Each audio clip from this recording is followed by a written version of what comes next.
So you've decided to start your online business, make money online by creating and publishing low content and medium content books on Amazon.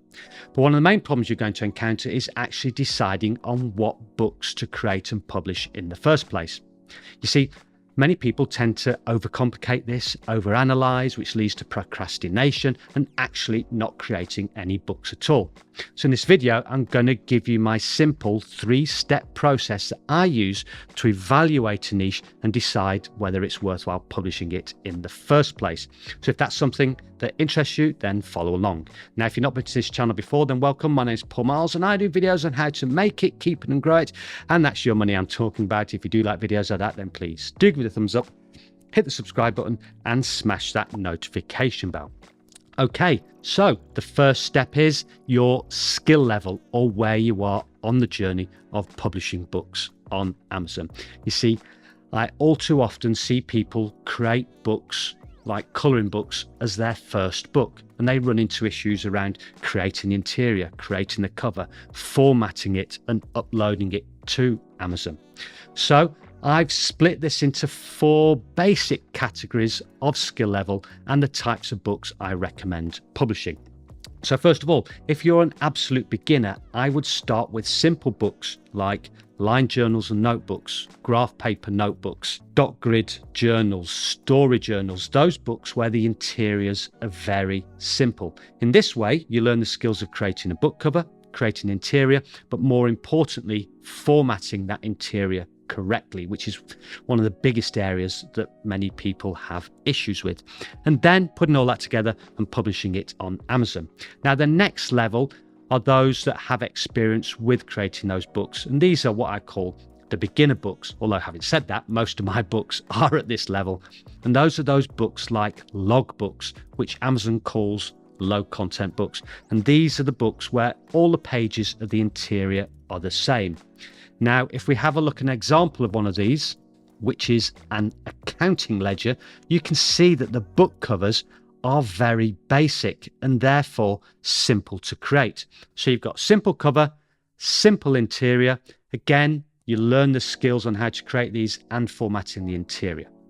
Then the next level is what I call the intermediate level. Now, broadly, I put books like kids' activity books and puzzle books into this group. The reason being is that it requires a bit more skill to create the covers, because you need those compelling, attractive covers to attract customers and get a click. But the interiors you can create using software that you can find online, things like BookBolt, where you can create these puzzle book interiors quite easily and quickly. Then we come on to what I call the advanced books, and these are things like kids' educational books, the handwriting books, and the big niche of colouring books. As I've said, a lot of people make the mistake of starting on these books in the first place. And the reason I think these are more advanced books is because you need the skills to be able to create good interiors, format them correctly, and the skills to create a really attractive, compelling book cover, because those are crucial for getting clicks from customers, which is the first step in getting a sale on Amazon. Now, you can outsource all of this, but then usually you still end up with issues running into things like formatting the book correctly.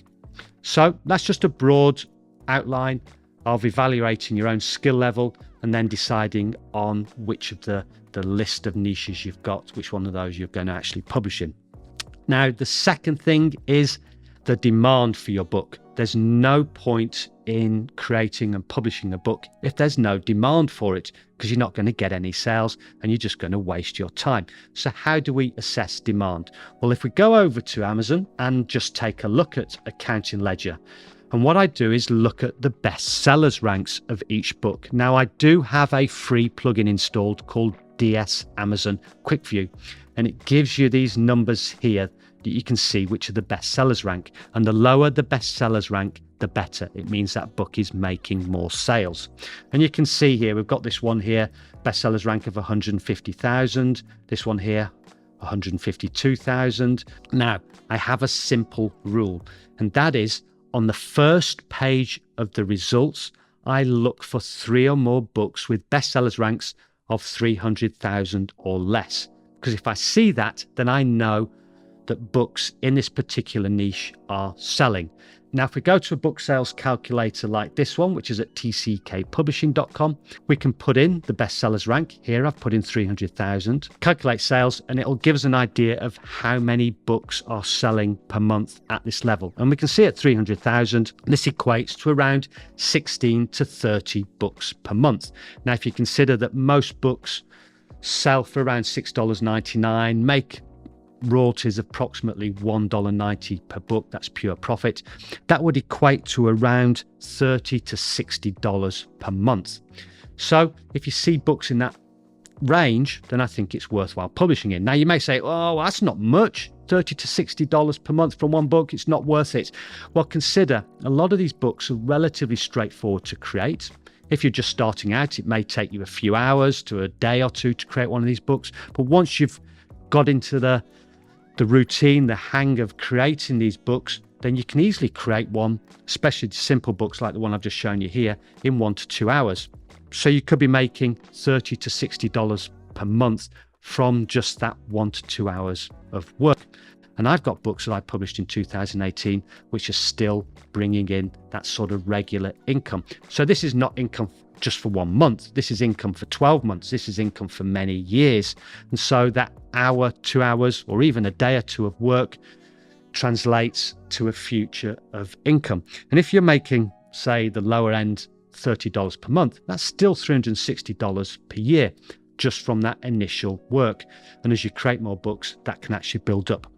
So that's my minimum criteria, 300,000 or less. Obviously, if you find 3 or more books on that first page with even less or even lower bestsellers rank, then that's even better. It means there's the potential there to make more sales and make more money. Now, the third criteria that you need to look at is the competition for your particular book or niche. Now, what happens when someone goes to Amazon? They put in a search term. They're looking for something to buy. In this example, I've put in kids dot-to-dot books. And you'll see we have this first page of search results. And this is where you want your book to be, ideally on the first page, because this is the place where most of the sales are going to come from. Now, you can imagine if there's a lot of competition to get on that first page, it's going to be harder for you to get your book on that first page. And in fact, if we see here on Amazon, it will tell us the number of results for a search term. In this case, it says 60,000, which is actually quite a lot. And again, I've got a very simple criteria. When initially assessing a niche, I look at the number of search results and I look for search results of 1,000 or less. Because if I see that, then I know that there's a relatively decent chance of getting my book ranked on Amazon without having to run any Amazon ads campaign at all.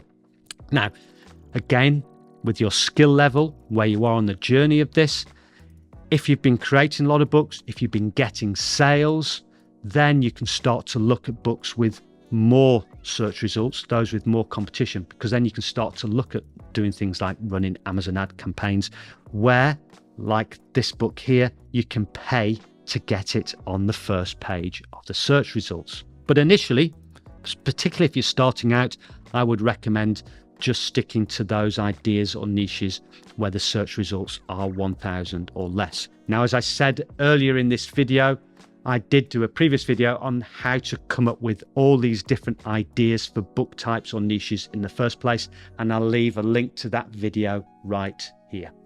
Thank you very much for your time. It is very much appreciated. Don't forget to hit the subscribe button, and until next time, goodbye.